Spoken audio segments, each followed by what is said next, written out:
Joska ini sering sekali membuat konten-konten Instagram yang tujuannya ini untuk menakut-nakuti followernya ya. Kayak, wah kamu kalau nggak berhati-hati nanti masa depanmu akan gelap seperti ini, kayak gitu. Jadinya kamu bayangkan ya, teman-teman bayangkan bahwa akan ada 746.000 orang yang ketakutan.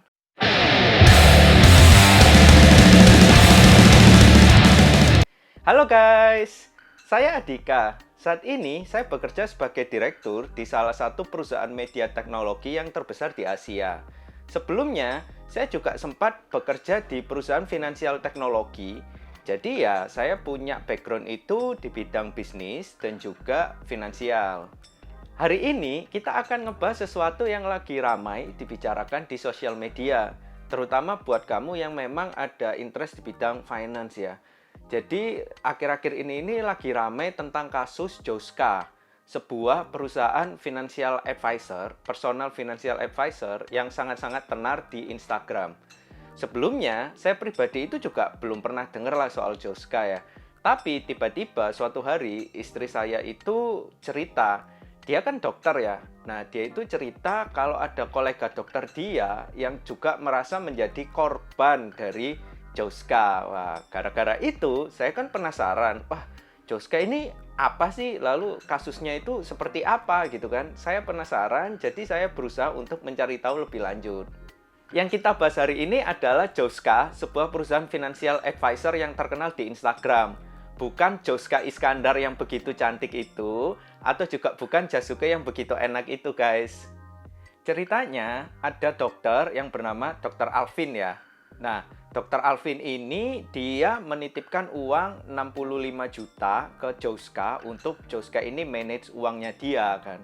Ya tentunya Alvin sebagai investor ya, Dr. Alvin sebagai investor tentunya ingin uangnya ini menghasilkan dia keuntungan investasi ya kan.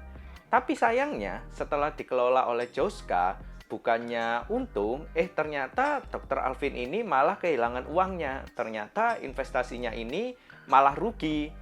Jadinya Dr. Alvin ini merasa bahwa dia lagi ditipu oleh Joska. Tapi sebelum kita ngebahas kasusnya lebih lanjut, saya mau minta tolong dulu ke teman-teman untuk nge-like video ini biar direkomendasikan oleh YouTube ke lebih banyak orang, jadinya lebih banyak orang juga yang nanti akan terbantu. Sudah nge-like? Mantap! Baru kita sekarang akan bahas lagi tentang kasus Joska. Setelah kasusnya ini berkembang semakin dalam ya, ternyata korbannya Joska ini bukan hanya Dr. Alvin. Ternyata banyak sekali korban dia yang juga mulai bermunculan ya kan, mengklaim dan juga istilahnya menuntut Joska karena mengalami kerugian yang lumayan signifikan. Lebih parahnya lagi, setelah dicek oleh otoritas dari negara kita ya, OJK ya, ternyata Joska ini tidak mempunyai izin untuk mengelola dana kliennya. Wah, ini yang paling parah sih. Jadi, sebenarnya apa sih yang salah dengan Joska dan juga apa yang harusnya kita lakukan agar kita ini terhindar dari masalah-masalah investasi yang seperti ini? Joska sendiri ini besar sekali di Instagram ya kan. Dia itu terakhir saya cek, dia itu punya follower itu sampai 746.000 orang. Nah, padahal tidak semua yang kamu lihat di Instagram ini bisa dipercaya sebenarnya ya kan. Jadi nggak semua itu bener lah. Bukan berarti kalau di Instagram seperti ini, berarti kenyataannya seperti itu gitu. Kalau diamatin, Joska ini sering sekali membuat konten-konten Instagram yang tujuannya ini untuk menakut-nakuti followernya ya. Kayak, wah kamu kalau nggak berhati-hati nanti masa depanmu akan gelap seperti ini, kayak gitu. Jadinya kamu bayangkan ya, teman-teman bayangkan bahwa akan ada 746.000 orang yang ketakutan setelah membaca konten-konten, setelah melihat konten-konten Instagram. Jadi, teman-teman bayangkan ada 746.000 orang yang dia ini ketakutan setelah dia ini nge-follow si Instagramnya Joska ini ya kan. Nah, orang-orang yang ketakutan sama masa depan finansialnya itu gampang sekali untuk ditawarkan oleh produk-produk investasi, terlepas dari produknya legit atau enggak ya. Sekali lagi, saya harus mengingatkan bahwa tidak semua yang kamu lihat di Instagram itu benar. Maksud saya gini, Kalau kamu lagi cari inspirasi outfit of the day ya, cari inspirasi baju mana yang keren, sepatu yang kece kayak gimana, itu nggak apa-apa buka Instagram. Tapi kalau kamu mencari referensi tentang investasi mana yang benar, ya kan, itu nggak bisa hanya dari Instagram saja. Boleh lihat Instagram sebagai istilahnya apa ya, acuan dasarnya saja. Tapi tetap kamu harus melakukan due diligence ya istilahnya. Harus ngecek sendiri, harus melakukan riset tambahan sendiri tentang apakah sebuah investasi ini sebenarnya tepat untuk kamu atau sebenarnya tidak terlalu tepat untuk kamu. Jadi tetap harus due diligence. Kedua, saya ini kaget sekali ya ketika melihat di berita bahwa ternyata Joska ini tidak punya izin sebagai wakil manajer investasi. Nah, padahal klien-kliennya ini mengklaim bahwa Joska ini memanage uang mereka secara langsung, di mana itu adalah domain dari wakil manajer investasi itu, ya kan, entah itu perseorangan ataupun perusahaan. Jadi, kalau misalnya ternyata klaimnya dari klien-kliennya ini benar bahwa Joska ini memanage uang mereka, artinya ini dari segi hukum ini sudah salah, ya kan? Karena bayangkan uang kamu dimanage oleh orang yang nggak punya SIM wakil manajer investasi itu. Buat teman-teman ini ya kan, jadi ada satu hal yang penting banget ya guys. Mau orang itu terkenal sekali di YouTube, terkenal sekali di Instagram ya kan, mau dia itu sering kayak mengklaim sebagai dewanya investasi ya kan. Kalau dia ini ternyata nggak punya SIM sebagai wakil manajer investasi tadi, artinya jangan pernah teman-teman menitipkan uang teman-teman untuk dia manage. Karena secara hukum itu sudah salah ya kan. Kalau misalnya teman-teman cuma mau, oke lah follow untuk mendapatkan nasihat-nasihatnya, lalu uangnya teman-teman manage sendiri, itu nggak masalah. Tapi kalau misalnya teman-teman menyerahkan uangnya untuk dia manage ketika perusahaan ataupun seseorang ini dia belum punya istilahnya SIM sebagai wakil manajer investasi tadi, itu teman-teman lemah sekali posisinya di mata hukum ya, istilahnya ya ketipu lah.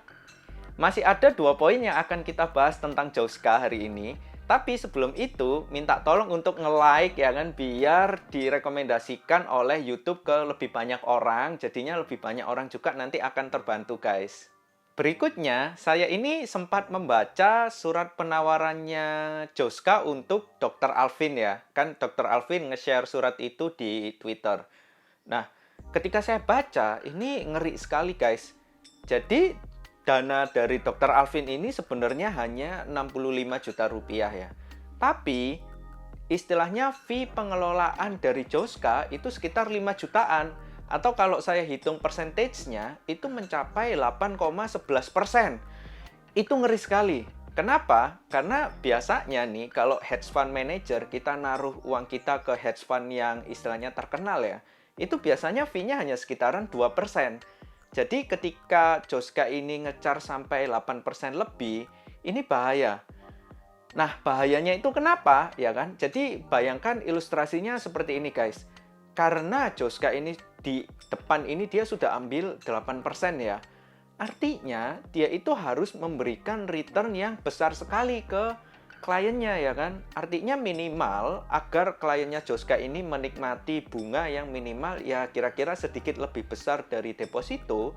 Artinya Joska ini harus bisa memberi return investasi sampai 15%. Itu agresif sekali guys. Biasanya hedge fund yang bisa mencapai sampai 15% per tahun secara konsisten itu hanya hedge fund yang istilahnya besar dan terkenal di dunia, dan itu jarang sekali, hanya ada beberapa gelintir di dunia. Artinya, kalau Joska dia menargetkan sampai 15% per tahun atau lebih, dia ini harus menyarankan ya, dia mau nggak mau, dia harus menyarankan ke kliennya untuk berinvestasi secara agresif. Artinya apa? Kalau kita harus investasi secara agresif, artinya peluang untuk gagal ini juga lebih besar.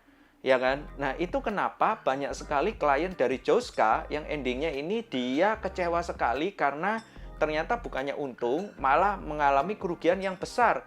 Ya mau gimana lagi gitu kan, ketika mereka harus investasi agresif, akhirnya kurang berhati-hati. Jadinya benar-benar berbahaya sekali, ngeri sekali ini justru karena istilahnya fee di depan yang terlalu besar tadi.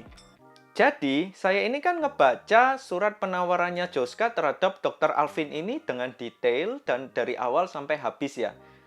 Ternyata di surat penawaran itu tidak ada satu poin pun yang menjelaskan mengenai resiko dari investasi. Ini bahaya sekali, karena seharusnya wakil manajer investasi yang baik, dia itu harusnya menjelaskan resiko investasi kepada kliennya, ya kan? Jadi biar kliennya ini sebenarnya paham bahwa yang namanya investasi itu bisa untung, bisa rugi. Resikonya kalau misalnya sebagai wakil manajer investasi kita tidak menjelaskan potensi kerugian ini, nanti klien ini mikirnya, oh ini mah pasti untung, nggak mungkin rugi. Padahal yang namanya semua investasi itu bisa untung, bisa rugi. Poinnya nih guys, ya kan, kalau misalnya ada orang yang menawari kamu untuk memanage uang kamu untuk dia kembangkan untuk investasi misalnya ya, tapi ketika dia tidak pernah sekalipun menjelaskan tentang potensi kerugiannya, ya kan, potensi kegagalannya, itu jangan pernah mau. Artinya, orang itu tidak benar-benar memahami soal investasi. Karena sekali lagi, yang namanya investasi, itu pasti bisa untung, bisa rugi. Itu kenapa wakil manajer investasi itu wajib menjelaskan poin bahwa ada potensi kerugian dari investasi yang kita akan tanamkan. Nah, itu tadi 4 tips agar kita ini bisa terhindar dari istilahnya penipuan-penipuan investasi ya kan. Meskipun ya saya harus ngomong di depan nih, belum tentu Joska ini menipu. Bisa saja ternyata kasus ini hanya salah paham belaka ya kan. Tapi misalnya teman-teman merasa bahwa video ini berguna sekali ya kan, itu silahkan saja di-share di grup keluarga ya kan, di grup WhatsApp keluarga atau grup WhatsApp kantor, agar keluarga dan teman-teman kamu juga terhindar dari potensi-potensi penipuan yang seperti ini ya kan. Lalu, kalau kamu punya kegalauan-kegalauan di bidang finansial ya, kamu bebas untuk tulis saja komen di bawah ya kan. Jadi siapa tahu nanti suatu hari akan kita bahas tentunya dengan nama samaran ya kan untuk melindungi privasi. Berikutnya, jangan lupa untuk nge-like guys, like sebanyak mungkin agar video ini bisa direkomendasikan ke lebih banyak orang oleh YouTube ya kan, dan juga subscribe di channel saya biar kamu juga memiliki pengetahuan-pengetahuan tentang finansial lainnya. Oke guys, jangan pernah lupa untuk selalu rencanakan keuangan kamu dengan matang agar hidup kamu tidak susah ke depannya. Good luck!